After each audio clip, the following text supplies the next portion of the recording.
आपके साथ अब तक की सबसे बड़ी और सनसनीखेज खबर को लेकर। खबर है जयपुर से, जहां पर पेट्रोल, डीजल और वैट के बढ़ते हुए दामों को लेकर जयपुर ग्रामीण सांसद कर्नल राज्यवर्धन राठौड़ ने राज्य सरकार पे किया सीधा प्रहार। देखिए हमारी खास खबर।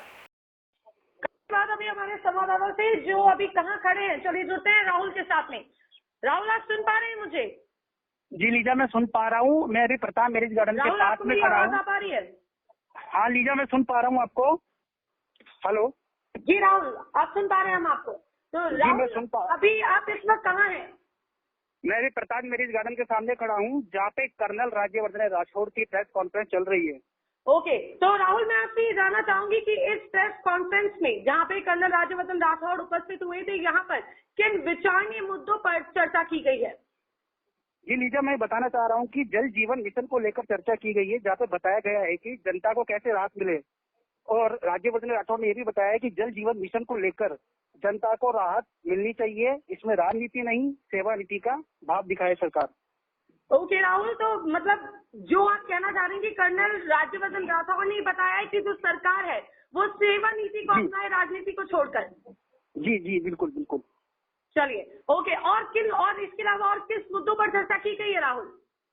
देखिए कि राजस्थान में जैसे आपको पता है कि पेट्रोल डीजल के भाव बढ़े हुए हैं, तो इसको लेके भी राज्यवर्धन राठौड़ ने चर्चा की थी।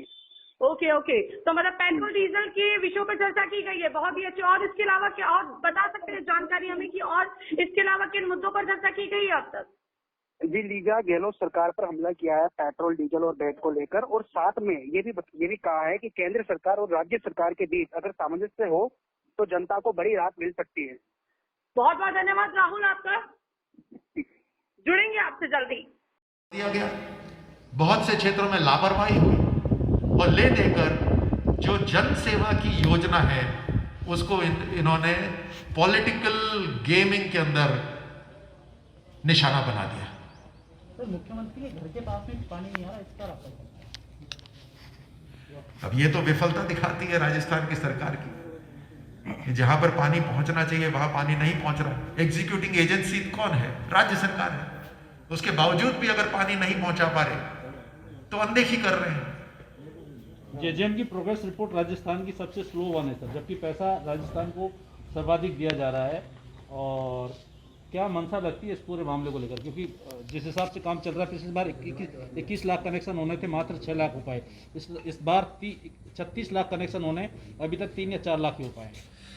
देखिए, जैसे मैंने पहले कहा, जल जीवन मिशन चाहे सरकार पक्ष की हो या विपक्ष की हो, सबकी मंशा एक ही होनी चाहिए, लक्ष्य एक ही होना चाहिए। उसके बावजूद भी इसको राजनीति का शिकार बना दिया राज्य सरकार ने।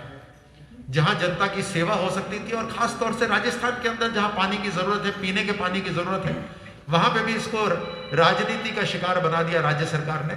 और बहुत स्लो काम कर रही है, धीमी गति से काम कर रही है, राजनीतिक तरीके से काम कर रही है। और एफिशिएंसी जल जीवन मिशन के अंदर भी बिल्कुल कम है। मैं इसमें सरप्राइज नहीं हूं, मेरे को अचंभा नहीं हो रहा कि राजस्थान की जो रिपोर्ट है जल जीवन मिशन के अंदर, उसमें राजस्थान सबसे पीछे है, इसमें अचंभा नहीं होता। इनकी जो एफिशिएंसी है, या मैं कहूं इन एफिशिएंसी है, अव्यवस्था है, वो कोविड के दौरान भी बिल्कुल स्पष्ट रूप से दिखी। लेकिन इन्हें सिर्फ अपनी सरकार बचानी है। माफ कीजिए, राजस्थान के लोगों के साथ ये बहुत बड़ा दुर्भाग्य हो गया है कि पहले तो बिना पायलट की सरकार है, न जाने किस दिशा में चल रही है, और दूसरा इनका एक ही लक्ष्य है कि जैसे तैसे सत्ता में बने रहना। तो राजस्थान की जनता की तो पूरी अनदेखी हो रही है।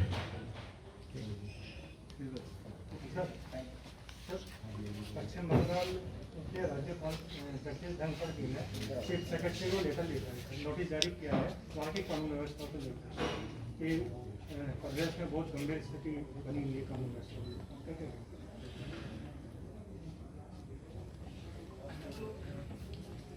पश्चिम बंगाल का जो चुनाव हुआ वो एक साधारण चुनाव न होकर एक आइडियोलॉजी का चुनाव बन गया है। और वहां पर वैसे तो पूरे देश के अंदर हमारी भाजपा की सरकारें ज्यादा हैं, कहीं पर सरकार होती है, कहीं पर आपकी सरकार नहीं होती, लेकिन लोकतांत्रिक तरीके में हर सरकार केंद्र के साथ चलती है। और हर सरकार अपने जो उस क्षेत्र के लोग हैं उनकी पूरी तरह से सुरक्षा करती है। लेकिन जैसे ही 2 मई को नतीजा आया, वैसे ही एक पूर्व नियोजित तरीके से, एक षड्यंत्र से वहां पे कत्लेआम हुआ और बड़ी मात्रा में वहां पर एक धर्म के लोग शरणार्थी बन गए हैं। ये बहुत दुख की बात है कि जिसने वोट किसी पार्टी को दिया हो, आज चुनाव के बाद ऐसे लोगों को घेरा जा रहा है और मारा जा रहा है सिर्फ उनकी राजनीतिक सोच के कारण। यह लोकतंत्र के लिए बहुत बड़ा खतरा है। मैंने किसी पार्टी का नाम नहीं लिया, मैंने किसी धर्म का नाम नहीं लिया, क्योंकि हमारे देश के अंदर, जहां सेक्युलर देश है, जहां हर धर्म का माना जाता है और हर पार्टी को माना जाता है, अपनी जो भी विचारधारा हो, उसमें लोकतंत्र को खुली इजाजत मिलती है और मिलनी चाहिए।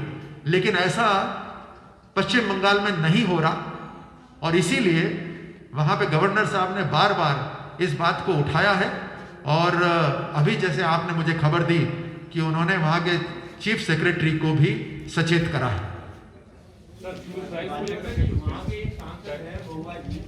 उन्होंने आरोप लगाया है कि वो अपने पूरे परिवार को राजभवन में ले गए नियुक्ति के लिए। चलिए हर चीज का जवाब करें। ठीक है सर, फ्यूल प्राइस को लेकर के लगातार दाम बढ़ते जा रहे हैं सर। देखिए, ये एक प्रश्न मेरी वीडियो कॉन्फ्रेंस में भी आया था, जिसमें मैंने ये बतलाया था कि ऐसे समय में जहां पर देश के पास सीमित साधन है और उन सीमित साधनों के बावजूद भी देश को मजबूत रखना है, देश की अर्थव्यवस्था को बढ़ाना है, और उन सीमित साधनों के अंदर पेट्रोल भी एक ऐसा सेक्टर है जहां से देश के अंदर साधन आ सकते हैं, जुड़ सकते हैं। अब जो लोग आरोप लगाते हैं, और खास तौर से राजस्थान की सरकार जब आरोप लगाती है, तो सबसे पहले सबसे बड़ा प्रश्न चिन्ह राजस्थान की सरकार पर ही खड़ा होता है, क्योंकि जो हम कीमत चुकाते हैं पेट्रोल की या डीजल की, उसमें बड़ी मात्रा में पैसा राज्य सरकार के पास ही जाता है और राज्य सरकार अपना वैट कम करने को तैयार नहीं है।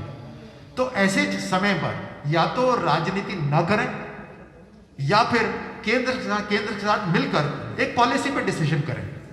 लेकिन ये दोनों चीजें साथ में नहीं चल सकती कि आप आरोप भी लगाएं और खुद अपना वैट कम न करें। लेकिन ये बात तय है कि ऐसे समय पे साधन जुटाने हैं ताकि लोगों को मजबूती दी जा सके, और कुछ सेक्टर्स हैं जहां पर अभी भी साधन जुटाए जा सकते हैं। सर, आपने बताया कि वैट